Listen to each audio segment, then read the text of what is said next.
Convido vocês a acompanharem, melhor, lerem comigo, primeira Epístola de João, capítulo 5, no versículo 19. Primeira Epístola de João,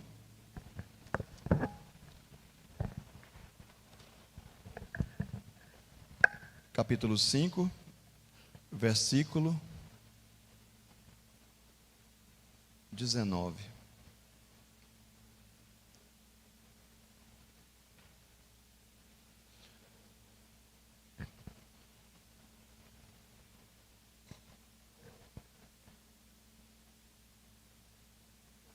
Um versículo curto, e depois eu vou explicar o que queremos fazer. Vamos ler juntos? Vamos? Sabemos que somos de Deus e que o mundo inteiro jaz no maligno. Mais uma vez? Sabemos que somos de Deus e que o mundo inteiro jaz no maligno. Qual o objetivo da nossa vida e por que fomos criados? Você já pensou assim? O que traz significado para a nossa vida? O que dá sentido? O que você olha e fala assim: sem isso aqui, eu não consigo continuar. Hoje pela manhã na escola bíblica nós vimos um tema bem delicado. Na outra igreja eu preguei sobre um tema que vocês ouviram, saúde emocional. E hoje nós trabalhamos na escola bíblica com o pastor Cristiano, o problema do suicídio. Na próxima escola bíblica, as medidas de prevenção. Não estou dizendo que nós sabemos os mistérios que envolvem esse tema. Mas uma das coisas que nós precisamos pensar, o que tem na minha vida que se tira todo o significado dela. Nesse último cântico nós vimos que todo joelho se dobrará, toda língua confessará que Jesus Cristo é Senhor, para a glória de Deus Pai. Ou seja, diante de Deus, a história tem um propósito. É um propósito em que o céu e a terra estão caminhando para convergir. O céu e a terra em Cristo. Efésios capítulo 1, versículo 7, ele traz essa ideia. A ideia de que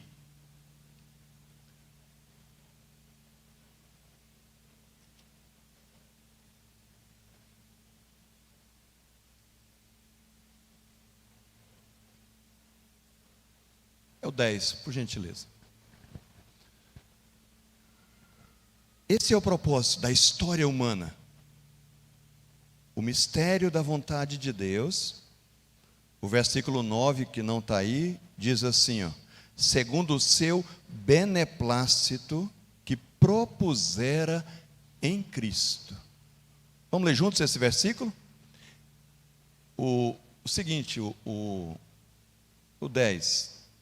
Qual o propósito de Deus? Vamos ler juntos? De fazer convergir nele, na dispensação da plenitude dos tempos, todas as coisas, tanto as dos céus como as...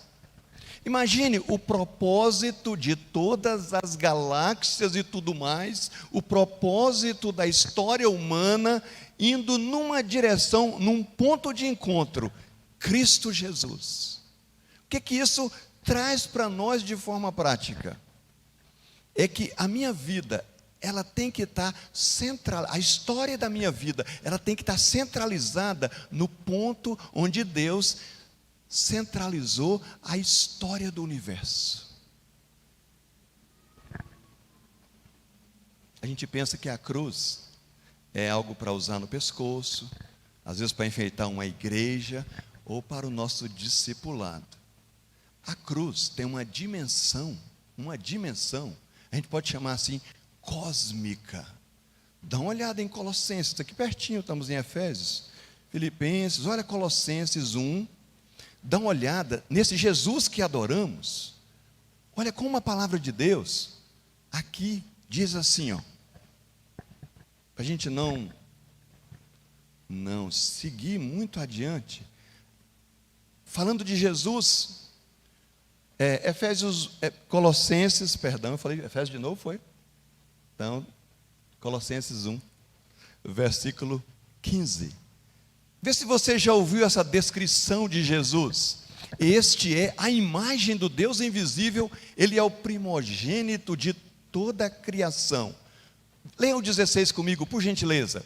Pois nele foram criadas todas as coisas, nos céus e sobre a terra, as visíveis e as invisíveis, sejam tronos, sejam soberanias, quer principados, quer potestades. Olha como termina: tudo foi criado por meio dele e para ele. Por que existe tantas coisas no céu e na terra? Com um propósito, para ele, para o Filho. Olha como continua esse texto, falando dele. O verso 17, ele é antes de todas as coisas, nele, algumas coisas subsistem? Não, tudo subsiste. A nossa vida, o micro, aquilo que o biólogo olha no microscópio, aquilo que o astrônomo vê, tudo é sustentado por ele.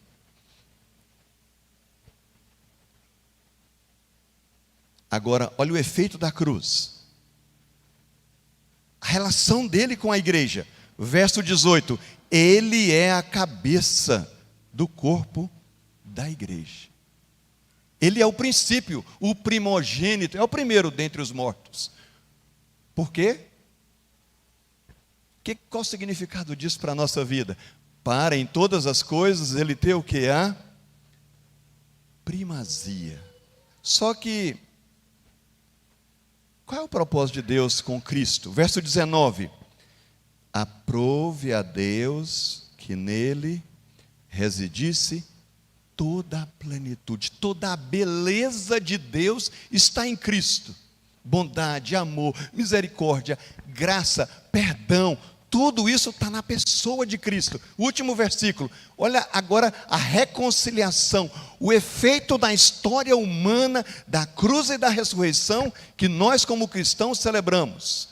O último verso, e que havendo feito a paz, pelo sangue da sua cruz, por meio dele, aquele sangue derramado na cruz, reconciliasse com ele, com Cristo, com ele mesmo, todas as coisas. Quais coisas?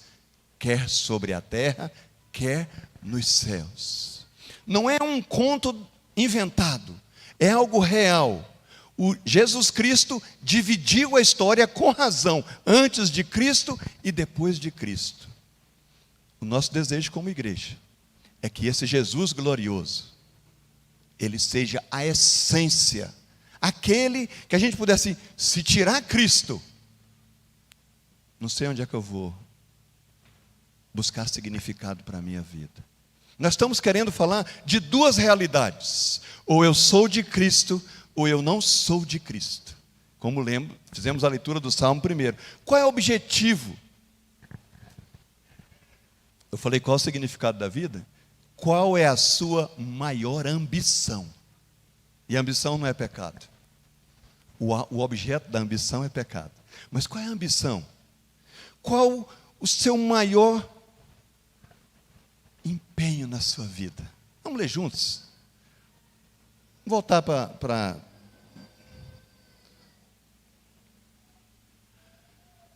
Nós queremos falar dessa relação entre o cristão e o mundo. Sabemos que somos de Deus e que o mundo inteiro jaz no maligno. Deus nos criou, eu e você. Quanto amor e quanta sabedoria. Dentro da realidade que Ele traçou para você, dentro da realidade que Ele traçou para mim. Ele quer se relacionar conosco, Ele quer ser o nosso amigo, dentro dessa realidade que nós enfrentamos, a sua é diferente da minha. Deus, Ele nos criou para comunhão individual com a sua pessoa. Uma comunhão para que nós experimentemos o amor dEle em nossa vida. Isso deveria mexer com os nossos corações, porque quando nós olhamos, qual é a finalidade principal do homem? Um dos nossos catecismos, como presbiterianos, responda qual é a finalidade. Qual é o fim principal do homem? Vamos ler juntos?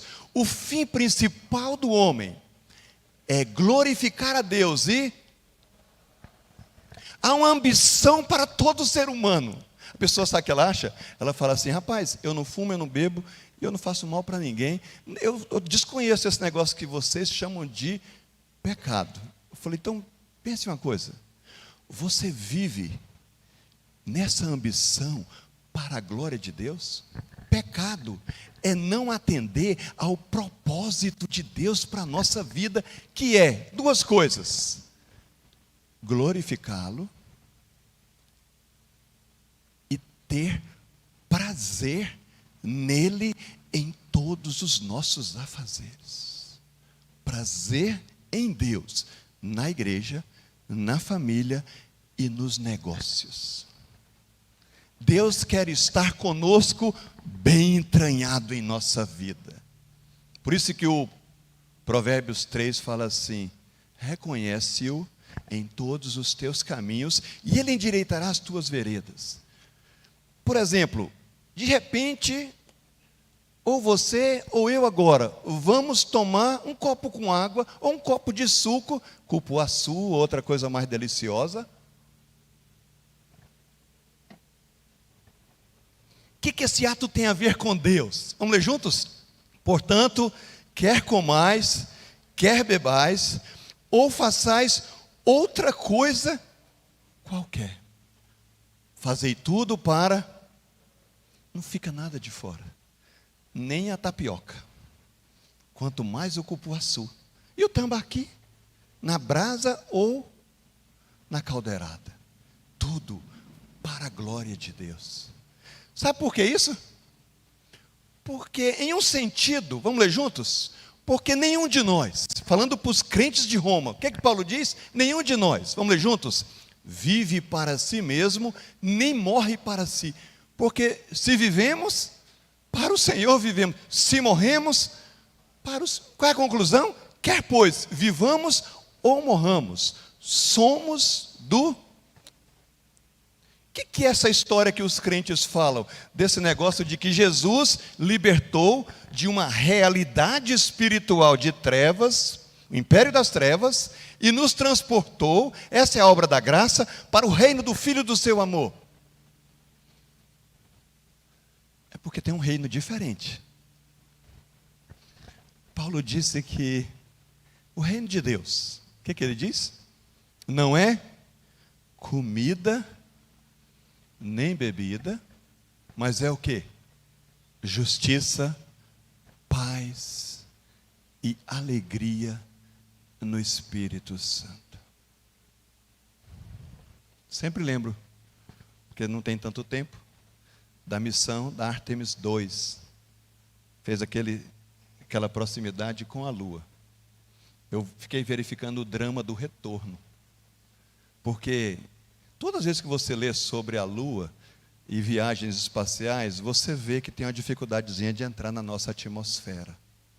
Aí você vê os físicos trabalhando para que aquela cápsula, trazendo aqueles homens, ela entrasse no ângulo certo, para que ela quicasse feito uma bola, perdesse velocidade e eles chegassem aqui entre nós, conscientes, intactos, e nem um pouquinho chamuscados pela queima. Lembra como é que foi uma coisa?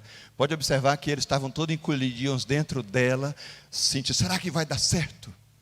Quando você partir desse mundo, como é que você vai estar protegido contra a ira de Deus, contra nós pecadores? Qual a justiça? A nossa? A minha? A minha bondade de ajudar alguém, uma coisa, ou o pagamento que teve pela nossa dívida de não viver para a glória de Deus na cruz do Calvário. O nosso crédito como pecadores com Deus é zero. Cristo veio creditar, positivar a nossa conta, para que pela fé Ele nos substituísse na cruz. Qual o salário do pecado? É a morte. Mas o dom, o presente de Deus, é a vida eterna por meio de Cristo Jesus. Irmãos, o pecado realmente... Por que você acha que você deveria entrar no céu? Qual a razão?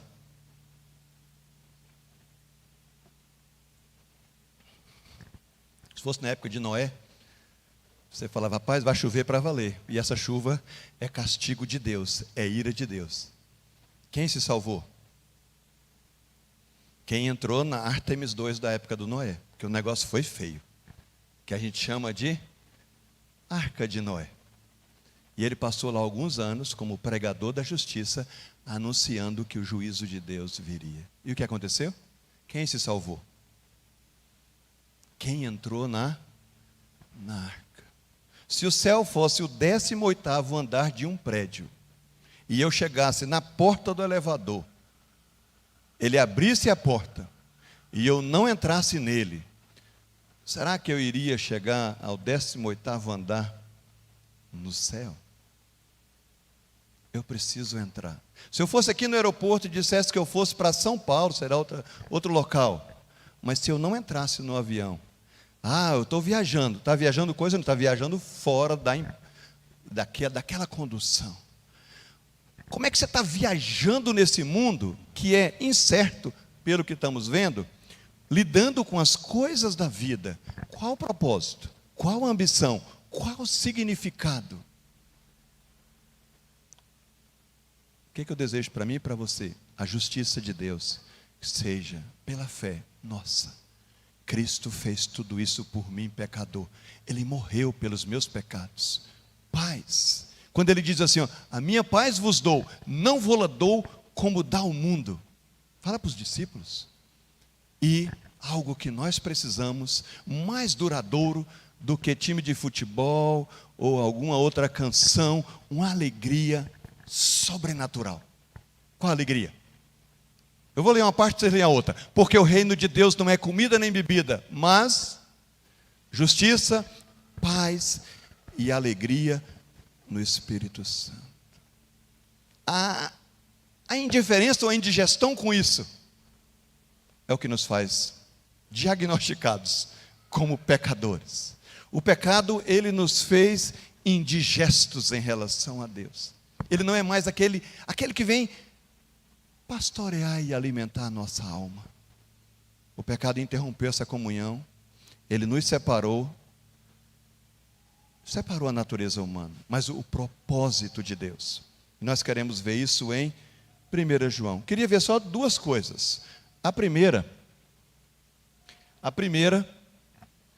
que eu queria ver é a introdução à carta, para ter uma ideia da carta geral. Observe uma coisa, faça um teste. Pega a carta de 1 João, no finalzinho da Bíblia, perto de Apocalipse, faça um teste, começa a ler. Verifica se o texto fala com você, se ele tem sentido para você. Se ele não tem sentido nenhum, vai lendo.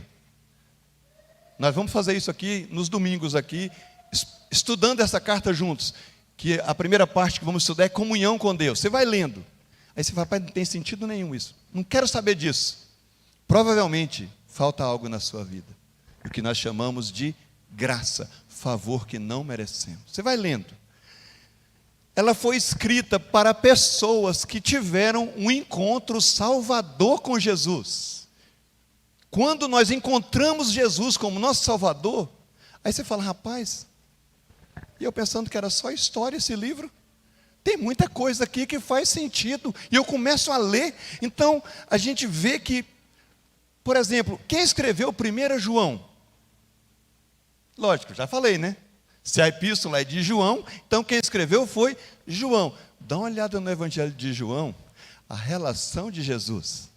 Verifica se você se identifica com João antes de encontrar Jesus. Jesus pegou dois irmãos, João e Tiago, olhou os dois e falou: tem uma coisa para dizer sobre João, um discípulo que foi depois dramaticamente transformado por causa do encontro com Jesus, mas ele era ainda bastante jovem quando teve esse encontro. Provavelmente ele tinha uns 80 anos quando escreveu essa carta.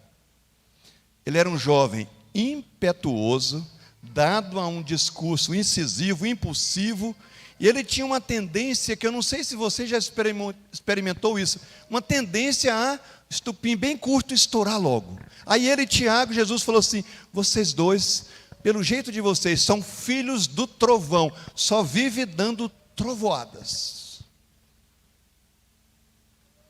Mas dá uma olhada, como é que ele é conhecido. Olha, tinha os 11. Dentro dos 11 tinha Pedro, Tiago e João. Quem era o que se reclinava lá no Senhor Jesus? Quem é que ficou conhecido como apóstolo do amor? Tu já pensou ser conhecido? Mas eu só sei explicar essa pessoa por causa do amor de Deus na vida dela. Não tem outra maneira de explicar. Não tem outra maneira. Quantos livros João escreveu? Danou-se essa pergunta agora, hein? O Evangelho de João, 1ª, 2ª e 3ª João, e, como ele viveu muito tempo, foi um dos últimos a falecer, Apocalipse. Quando você olha para o Evangelho de João, você olha para o passado. Aí você olha o quê? A vida, a morte e a ressurreição de Jesus. Quando a gente olha para essa carta que estamos estudando, a gente olha para o presente, como é que eu devo viver agora? E aí, quando eu abro o Apocalipse de João, eu olho para o futuro. Aí você está passando o maior aperto na vida, está passando a maior aflição, a maior tribulação. Aí você vai, lendo Apocalipse, ei, pode passar o que for, tudo vai acabar bem, é impressionante, nada poderá separar-me do amor de Deus que está em Cristo Jesus, nem altura, nem profundidade, nem qualquer outra criatura. João nos ajuda a olhar para o passado, no Evangelho, ajuda a olhar para o presente, para a nossa vida hoje, que nós precisamos ser aperfeiçoados no amor, e olhamos para o futuro, para o clímax, o término da história humana. Qual a ocasião que ele escreveu essa carta? Estava começando a entrar ensino errado na igreja, 1º século. Ele tinha em torno de 80 a 85 anos. Você vai entender, uma vez o pastor Cristiano, ano passado, parece, ele fez uma exposição aqui das 7 cartas do Apocalipse, logo ali no início de Apocalipse. João está no meio das 7 igrejas, todas com problema. A gente fica tão admirado, igreja não era para ter problema, então leia as 7 cartas de Apocalipse. Eram 7 igrejas, 2 foram elogiadas pelo Senhor, Esmirna e Filadélfia. As outras, mundanismo, falsa doutrina, Éfeso, Pérgamo, Tiatira, Sardes e Laodiceia. A igreja, no final dos primeiros 100 anos, já são os filhos dos crentes e os netos dos crentes. Está perdendo o fervor. 2 coisas, a igreja esfriando e o ensino errado entrando. É a época de João. Muito ruim a época de João nesse sentido. Falsos mestres estavam infiltrados, ensinando dentro da igreja. Parece um pouco com a nossa época. Propósito que ele escreveu essa carta. O primeiro, então, combater o falso ensino. O segundo, ele tem um propósito ético. Ele vai falar muito da nossa atitude em relação ao pecado e à necessidade da pessoa provar que é crente. Sabe como? Quem não ama seu irmão está na morte, ele fala. O amor. Tem um propósito ético, que é isso. A questão do pecado, das nossas falhas e a questão do amor. Mas João também tem um propósito amoroso e pastoral. seu coração bate e ele quer que a igreja seja saudável. Sabe como é que ele fala para eles? Meus filhinhos, crianças em Cristo. Ele quer que as igrejas cresçam. Qual é o tema central da primeira epístola de João? Ele quer que eles experimentem a alegria. Qual o tema central da carta? O tema é o cristão e o mundo. É o que nós estamos vendo de forma bem geral. Imagine assim, você tem uma floresta e tem um helicóptero passando, ou então, modernamente agora, um drone passando. Aí você dá uma olhada geral. Estamos olhando João. Então, a segunda parte e última, qual é o tema central da carta? O cristão e o mundo. Quais versículos trazem? 3 deles. O principal. Vamos ler de novo? Sabemos que somos de Deus e que o mundo inteiro jaz no maligno. Deixa eu fazer uma pergunta. Você acha que é possível, numa época como a nossa, alguém chegar e falar assim: você tem certeza da sua salvação? É possível alguém dizer assim: tenho. E a pessoa fala: seu orgulhoso e arrogante, quem te fez saber de um negócio desse? Uma pessoa já falou isso uma vez para uma pessoa que eu conheço. Mas João, olha o que ele disse. Vamos ler juntos? O propósito da carta: estas coisas vos escrevi. Qual o propósito? A fim de saberdes que tendes a vida eterna, a vós outros que credes no nome do Filho de Deus. Terceiro e último propósito de escrever essa carta para os cristãos. Vamos ler juntos? Estas coisas vos escrevemos para que a nossa alegria seja... O que te traz alegria de fato? Duradoura no seu coração. João está dizendo: eu estou escrevendo isso aqui para que a alegria seja completa. Nós vamos ver depois, em outro momento, isso. Lições, 3 vamos tirar. A primeira: infelizmente agora a gente vai ter que verificar qual a nossa condição espiritual. Infelizmente ou felizmente. Eu prefiro dizer que é felizmente. Nós vamos ver o cristão e a sua identidade. Dê uma olhada agora numa coisa. No versículo que lemos desde o início no Salmo 1. A primeira parte desse versículo diz assim: sabemos que somos... E se você morrer hoje, o que você sabe com certeza?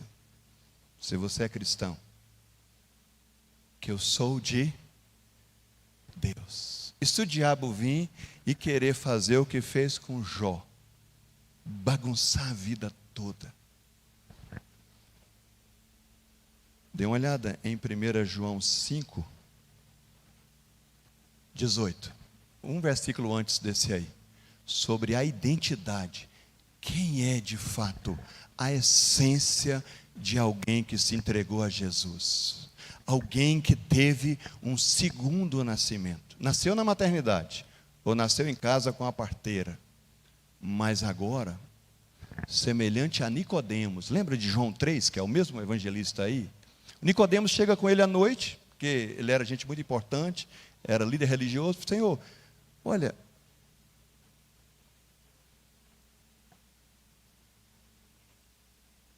só se Deus estiver com alguém para fazer o que tu fazes. Nós sabemos que tu és mestre vindo da parte de Deus. São informações religiosas. Olha essa resposta: se alguém não nascer de novo, não pode entrar no reino de Deus. Se alguém não nascer de novo, não pode ver o reino de Deus. Aí você fala: que história é essa? Quando alguém nasce porque o Espírito Santo convence que é pecador, isso traz um peso no coração, e essa pessoa sai, à semelhança do peregrino, que alguns conhecem, de John Bunyan, com uma espécie de fardo, e vai aliviar esse fardo, olha para a cruz e fala: já sei quem pagou por esse peso, Cristo. O que acontece com essa pessoa? Em relação a ela, em relação a esse mundo e em relação ao diabo. Vamos ler juntos? Ela passa a saber isso. Vamos ler juntos? Sabemos que todo aquele que é nascido de Deus não vive em pecado. Antes, aquele que nasceu de Deus o guarda. e o maligno não. O que acontece com essa pessoa se ela morrer hoje? Ela descansa agora e na vida eterna em Cristo. Dê uma olhada naquelas 3 pessoas na cruz. Jesus no meio, um malfeitor, outro malfeitor. Um provocando o Senhor, o outro provocando o Senhor. O outro fala, rapaz, que história é essa? Você nem teme a Deus, a gente está aqui debaixo da mesma sentença, da mesma condenação. Este, nenhum mal fez. O do meio, Cristo. O Lee Strobel, aquele jornalista, que a mulher era cristã e ele não era, ele tem um filme dele chamado Em Defesa de Cristo. Porque a mulher se rende ao Senhor Jesus e ele não. E ele vai levantar tudo acerca de Jesus para provar que isso é uma fraude. E no meio da história, ele se converte. O ladrão arrependido na cruz, ele fala assim, este nenhum mal fez. Uma das evidências de que alguém se tornou amigo de Jesus é que ele agora defende Jesus como o best friend, o melhor amigo da alma. E essa pessoa agora fala, eu preciso compartilhar uma coisa com você que aconteceu comigo. Eu encontrei uma pessoa diferente de todas as outras pessoas. Que história é essa? Quer dizer que agora você virou crente? Não, eu encontrei uma pessoa que vale a pena dar uma olhada. Ele de fato é inigualável no seu amor, na sua graça, no seu perdão, na sua companhia, Cristo. E há algo novo na alma, há algo novo. Há um significado novo na vida.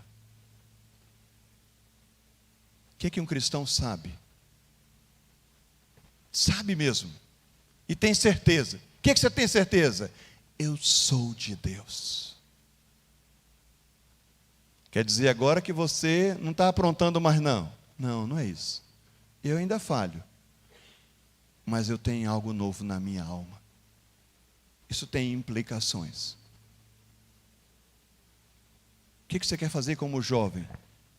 Agradar o Senhor Deus. O que você quer fazer como marido? Viver para Deus. O que você quer fazer como patrão? Viver para Deus. O que você quer fazer como empregado? Servir ao Senhor. É o que eu quero fazer.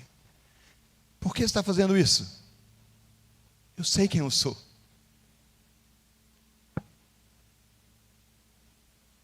1 João 3,2, por gentileza. Vamos terminar esse ponto lento para a gente avançar um pouquinho?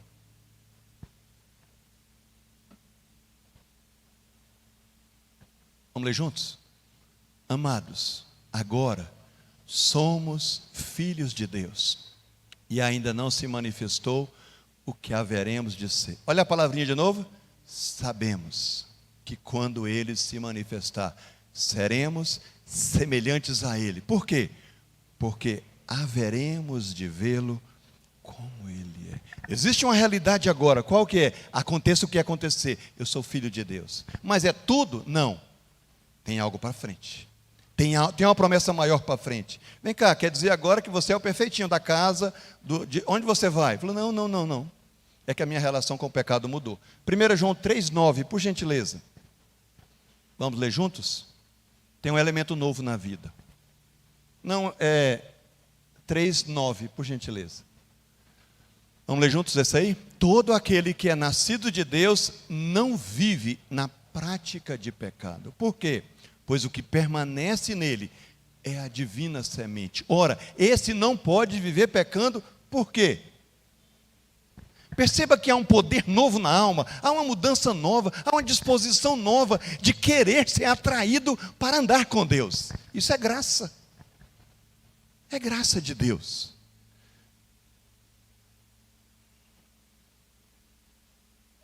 Você pode dizer como aqueles que João escreveu? Eu sei que eu sou de Deus. Porque se isso é verdade, se você tem essa certeza, vamos seguindo. Se isso é verdade, Paulo diz assim, Eu estou falando do Filho de Deus que me amou e a si mesmo se entregou por mim. Olha o que ele fala, Paulo. Cristo vive em mim. Essa é a grande diferença. Cristo vive em mim. Que história é essa? Se alguém está em Cristo, é nova criação. Porque nasceu de Deus, é novo nascimento. As coisas antigas já passaram, eis que se fizeram novas. Vou fazer uma pergunta provocativa. Nós conseguimos nos fazer cristãos verdadeiros? Ou Deus nos torna seus filhos? Tipo assim, eu vou cumprir uma lista de coisas, aí Deus vai me aceitar, porque eu fiz essa lista. Ou Deus fez algo tão grandioso, e agora eu posso ser aceito e amado. Cristo, Cristo, Cristo é o passaporte para o trono da graça, para a vida abundante, para a vida de prazer com Ele. Não estamos esperando ou tentando ser cristãos. Isso já aconteceu se nós somos. Tudo já ocorreu. A pergunta é, sabemos que somos de Deus? Sabemos com certeza que Deus está realizando algo em nossos corações, em nossas vidas? Nós temos consciência de um novo poder, uma nova pessoa, um novo homem, essa nova natureza dentro de nós, em nosso interior, totalmente diferente. Eu herdei de Adão a corrupção, mas eu estou herdando de Cristo, o último Adão, uma nova natureza. Isso é que a fé traz. E Ele nos capacita para que agora a gente seja transportado do império das trevas, do maligno, para o reino do Filho do seu amor. Por isso, os cristãos dizem sobre eles, somos de Deus.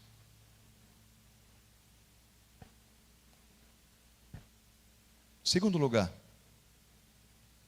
a pessoa, ao ter essa consciência, Deus teve misericórdia de mim, operou em mim o milagre do novo nascimento. Só que tem um detalhe, o que nos dá certeza disso? A gente, com essa vida digital, a gente tem acesso a tanta tragédia. Como é que você olha? Tempo desse falou daquela menina que faleceu, 13 anos, uma coisa tão triste, grave, rodou um tanto de coisa aí, discutiram, violência contra a mulher, contra as crianças. O que está por trás disso tudo, dessas mazelas sociais? É que se eu sou cristão, eu olho diferente para a realidade desse mundo. A primeira parte, somos de Deus, mas o mundo inteiro jaz no maligno. Olha essa palavra, jaz, descansa. Imagine uma rede bonita, colorida. Imagine uma bola, qualquer bola. Você coloca, não é você e eu deitado nela, uma bola. E você balança. A descrição bíblica é que por um tempo, o mundo inteiro jaz no maligno. Se eu sou cristão, eu sou estranho aos valores e às ambições que as pessoas valorizam. O significado da vida é o carro, é as amizades, é o conforto. O cristão, ele pode usufruir disso, mas não é o significado último da vida. Existe algo que tenta nos arrancar do propósito original de viver para Deus. E é o inimigo das nossas almas. Porque o mundo inteiro jaz no maligno. A diferença que nós estamos vendo, que os apóstolos ensinaram, é que o mundo está debaixo do domínio de Satanás, nas garras do mal absoluto. Por isso que Paulo, depois de falar do marido e da mulher, dos pais com os filhos, da vida no trabalho, em Efésios 6,12, olha a realidade que ele traz. Efésios 6,12, por gentileza. Olha a realidade que ele traz. A gente está com preguiça, todo mundo de abrir, né? Mas o texto é conhecido. Vamos ler juntos? Porque a nossa luta, a luta dos cristãos, não é contra o sangue não é contra pessoas, e sim contra quem? Os principados e potestades, contra os dominadores deste mundo tenebroso, contra as forças espirituais do mal nas regiões celestes. Se eu sou cristão, eu sou de Deus, se eu oro, se eu digo, venha o teu reino, faça-se a tua vontade, eu estou dizendo, uma outra realidade vai ser permanente, novos céus e nova terra, onde habita a justiça. Esses pecadores que estão comigo, eles estão sendo preparados para uma nova realidade.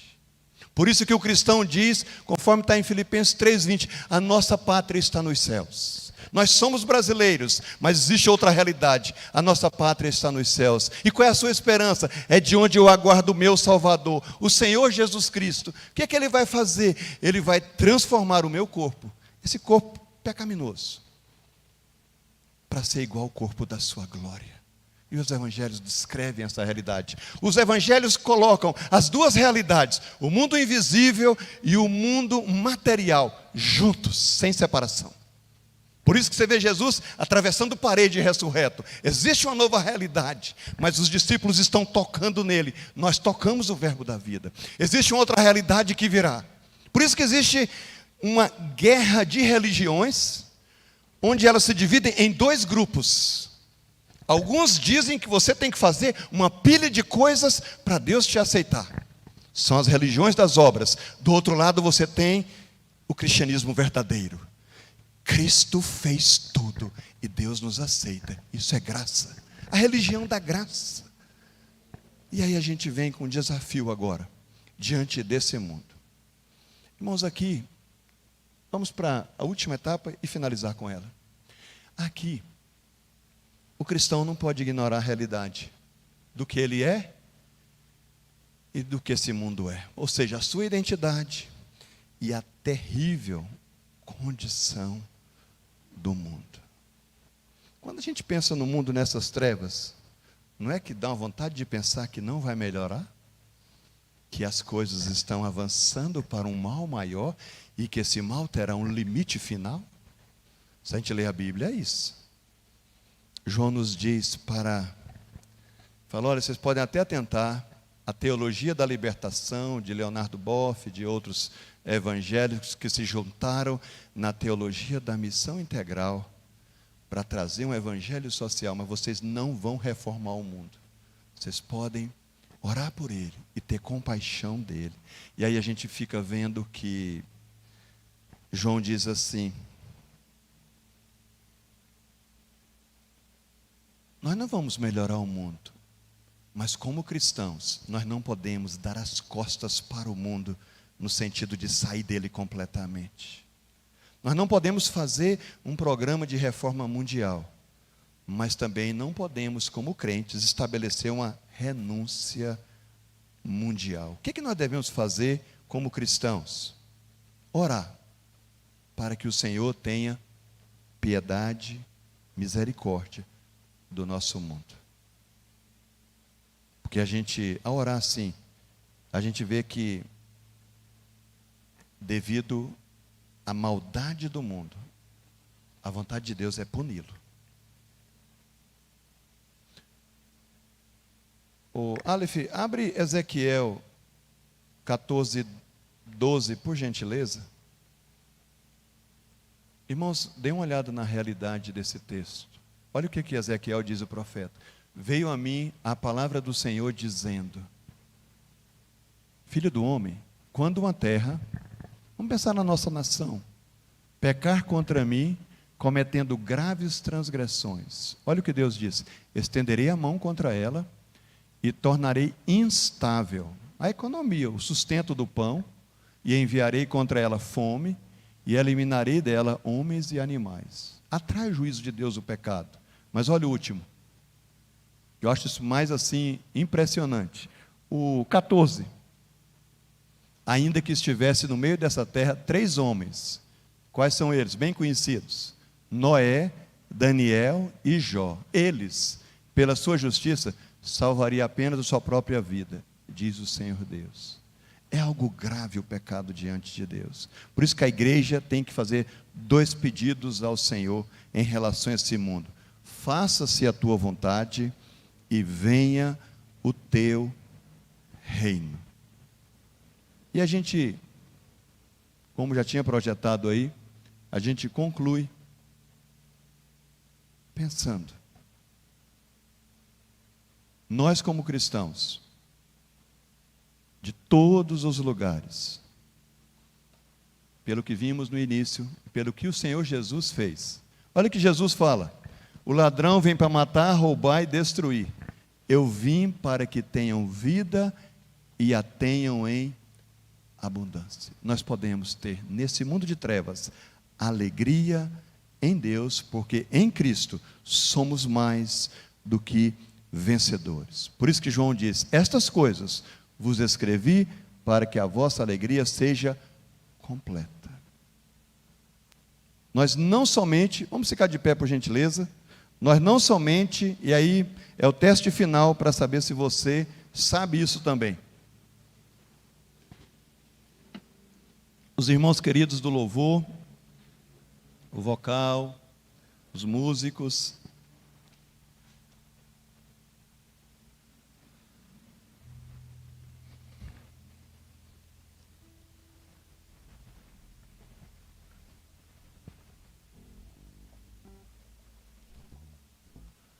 teste final que eu falei para a nossa vida espiritual, que vimos nessa noite.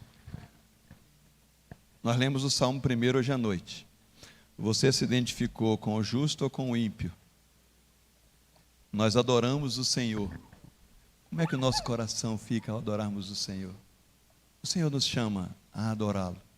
E por último, nós sabemos que somos de Deus e que o mundo inteiro jaz no maligno. Mas olha o que sabemos como igreja, e que é a certeza que eu gostaria que nós tivéssemos para pensar nessa semana. Vamos ler juntos?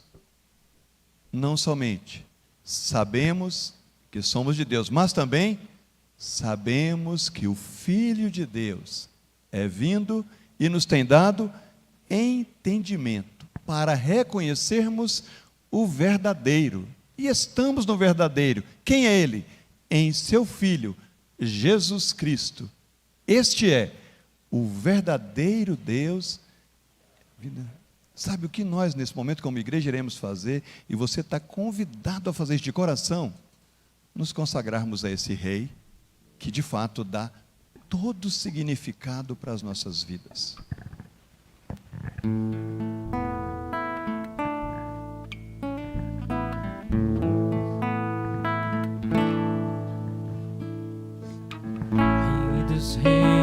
Consagro tudo que sou,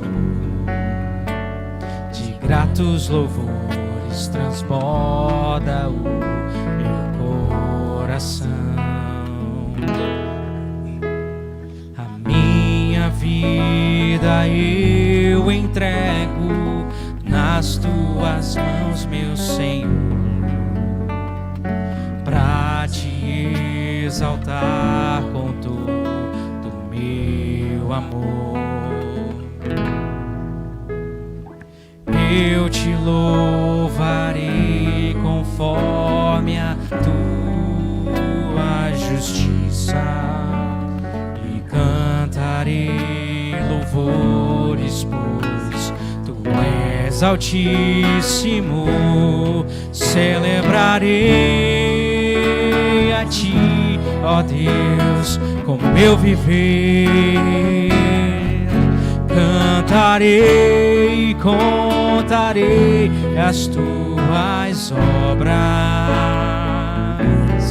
pois por tuas mãos foram criados terra, céu e mar e todo ser que neles há. Toda a terra celebra a ti com cânticos de júbilo, pois tu és o Deus Criador. toda a terra celebra-te com cânticos de júbilo, pois tu és o Deus Criador. Celebrarei a ti, ó Deus, com meu viver. Cantarei e contarei as tuas obras, pois por tuas mãos foram criados terra, céu e mar e todo ser que neles há. Toda a terra celebra-te com cânticos de júbilo, pois tu és o Deus Criador. Toda a terra celebra-te com cânticos de júbilo, pois tu és o Deus Criador. Pois tu és o Deus Criador.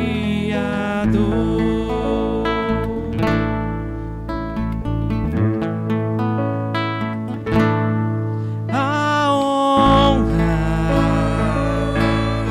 a glória, a força e o poder ao Rei Jesus, e o louvor ao Rei Jesus. A honra, a glória, a força e o poder ao Rei Jesus, e o louvor ao Rei Jesus.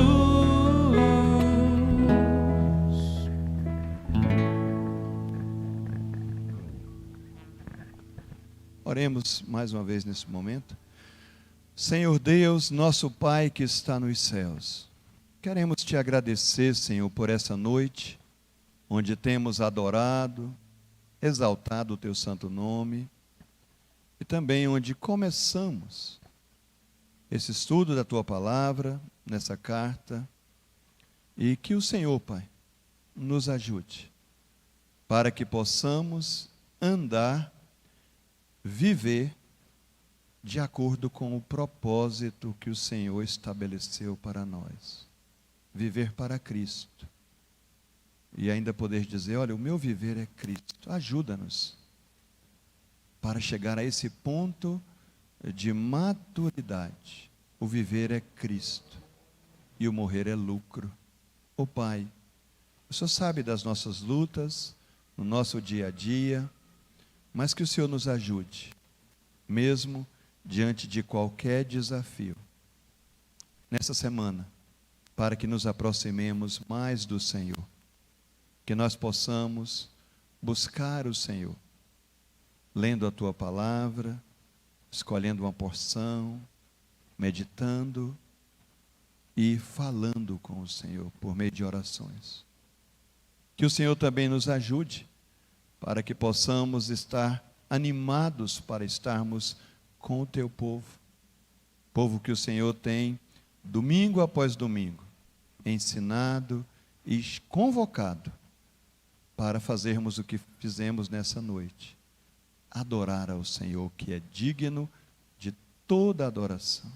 Pai, também olha para aqueles que têm desanimado por causa de lutas nos próprios corações. Que o Senhor opere com graça, que o Senhor transforme, que o Senhor dê ânimo, renovado pela graça de Cristo.